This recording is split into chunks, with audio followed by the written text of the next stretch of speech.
Good morning, students. Welcome in my video lecture. Today, in the class of BCA first semester of subject Language and Communication, we will study about the presentation. Students, जो आज का हमारा topic है वो है presentation. Revision class में हम आज प्रेजेंटेशन के बारे में बात करते हैं। देखिए पहले कि प्रेजेंटेशन बेसिकली होता क्या है। N oral presentation is a form of oral communication. जो प्रेजेंटेशन होता है एक ओरल कम्युनिकेशन का फॉर्म है, यानी प्रेजेंटेशन ओरली ही प्रेजेंट किया जाता है mostly. It is A participative two way communication process characterized by the formal and structured presentation of message using visual aids। ठीक है, ये टू वे कम्युनिकेशन है जिसमें हम अपने मैसेज को एक फॉर्मल और स्ट्रक्चर्ड तरीके से प्रेजेंट करते हैं, जिसमें हम विजुअल एड्स का भी यूज़ करते हैं। और जो एक ओरल प्रेजेंटेशन होता है वो उसकी क्या क्या चीज़ें मेन है, उसमें क्या क्या चीज़ें इंक्लूड होती हैं, उसके बारे में देखते हैं।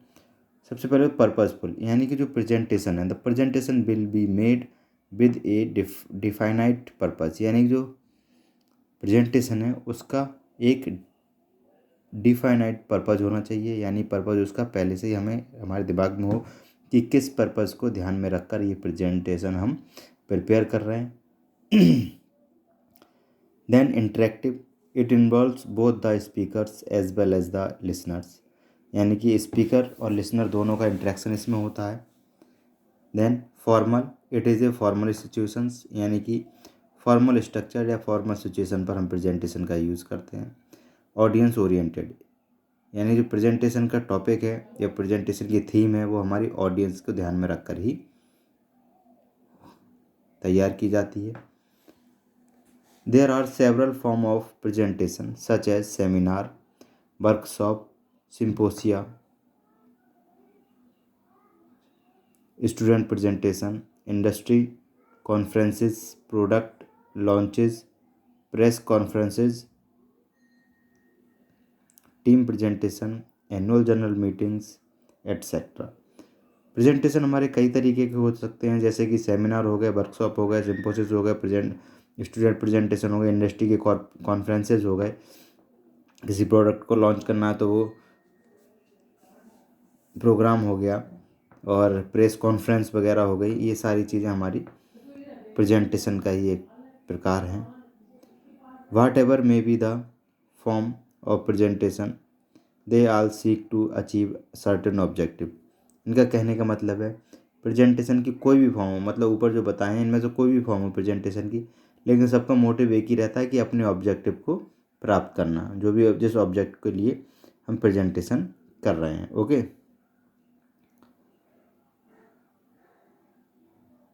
Oral presentation differ from other forms of oral communication such as speeches and debates. जो प्रेजेंटेशन है हमारा स्पीच और डिबेट से कुछ डिफरेंट होता है, अलग होता है। Aldous speeches and presentation share common feature, लेकिन कुछ ऐसा होता है कि जो स्पीचेस और प्रेजेंटेशन है उनके कुछ फीचर्स कॉमन होते हैं। आइए बात करते हैं importance of presentation skill. Presentation skill की क्या इंपॉर्टेंस है उसके बारे में बात करेंगे। The ability to deliver an effective presentation is essential for all of us। अपनी बात को इफ़ेक्टिवली प्रेजेंट करना या अपने प्रेजेंटेशन को इफ़ेक्टिवली डिलीवर करने की जो एबिलिटी होती है वो हम लोगों के लिए बहुत ज़रूरी है, सबके लिए। अगर जो हम प्रोफेशनल्स हैं या टीचर्स हैं उनके लिए तो बहुत ही ज़्यादा ज़रूरी है। We should know how to present our ideas in a persuasive वे।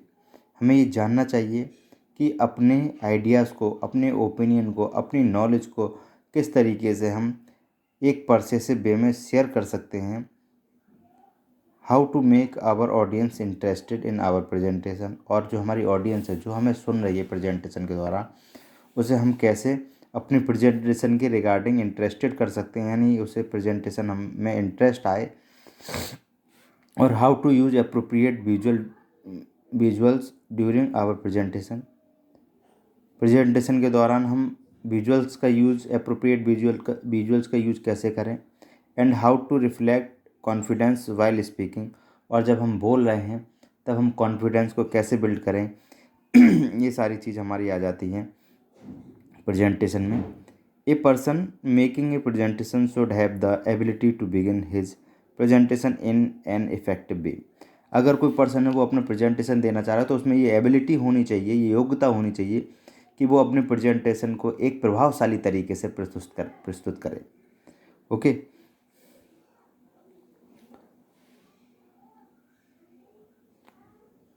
जिससे क्या हो, जो प्रेजेंटेशन वो मेमोरेबल बन जाए, यानी कि यादगार हो जाए उन लोगों के लिए और अपने लिए भी।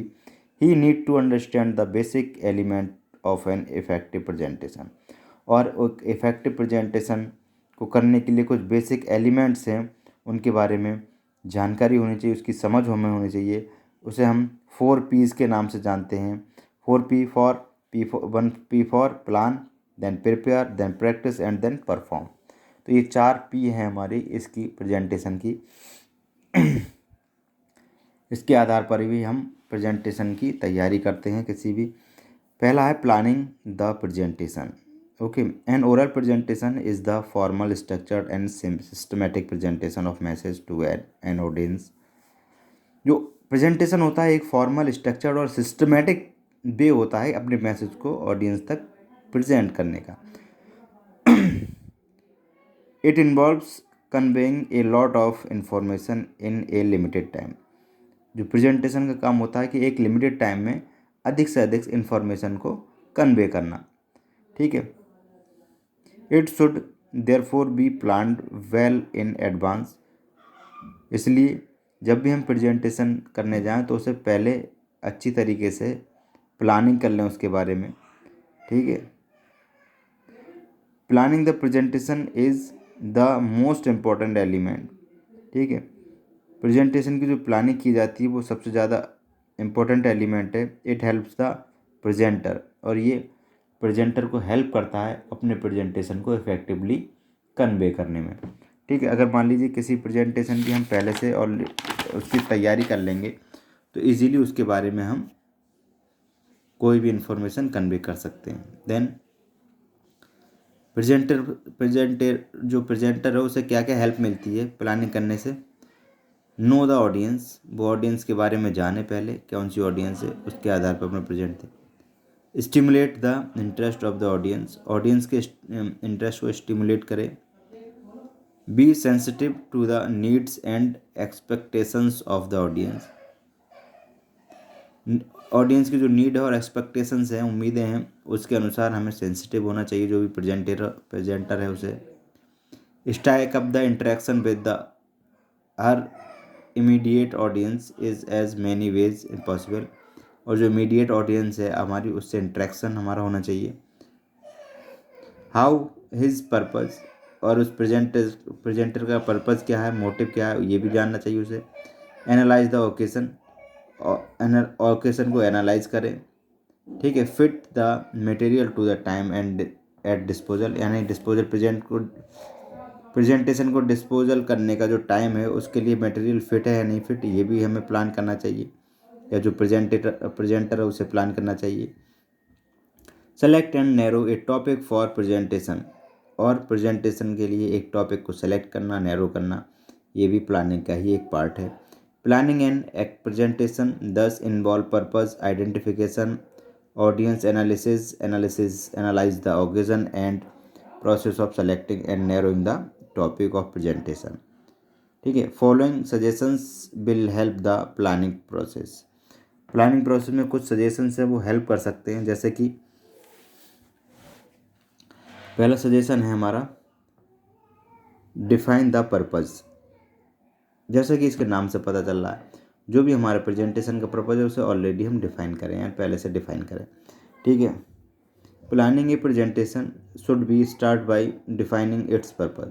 किसी भी प्रेजेंटेशन की आप प्लानिंग करने जा रहे हैं तो सबसे पहले आपको उसके पर्पज़ के बारे में को डिफाइन करना होगा कि ये प्रेजेंटेशन को डिफाइन करने का या प्लान करने का पर्पज़ क्या है, प्रेजेंटेशन देने का पर्पज़ क्या है।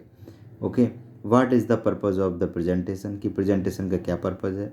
This is the most important question, और ये सबसे ज़्यादा ज़रूरी महत्वपूर्ण सब प्रश्न है that need to be answered in order to make presentation focus. और अपने प्रेजेंटेशन को फोकस करने के लिए हमें इसको आंसर्ड करना होगा, इस क्वेश्चंस को विद क्लियर ऑब्जेक्टिव। एक क्लियर ऑब्जेक्टिव के साथ, मतलब एक साफ उद्देश्य के साथ, निश्चित उद्देश्य के साथ।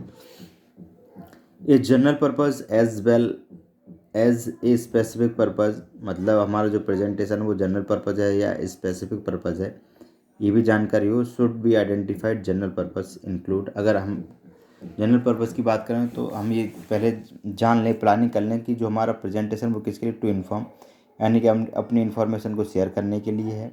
टू परस्यूट यानी कि किसी के बिहेवियर, एटीट्यूड, बिलीफ, वैल्यूज़ को चेंज करने के लिए है। या डेमोस्ट्रेट, किसी को डेमोस्ट्रेट करने के लिए। To help the listener know how to the something. क्योंकि identify the specific purpose of a presentation involves identifying and observable measurable action, ठीक है, that the audience should be able to take and use any idea that matches audience need, knowledge, expectation and interest. It should focused on audience behaviour and restate the speech. इसका मतलब है अपने जो भी हमारा presentation है उसके purpose को आइडेंटिफाई करें, ठीक है, और ऑब्जर्व करें, मेज़र करें एक्शंस को, कि जो हम प्रेजेंटेशन में कौन कौन से एक्शंस यूज़ करेंगे, कौन कौन से स्टेप हम यूज़ करेंगे, और मेज़र करें अपने प्रेजेंटेशन के बारे में, अपने ऑडियंस के बारे में।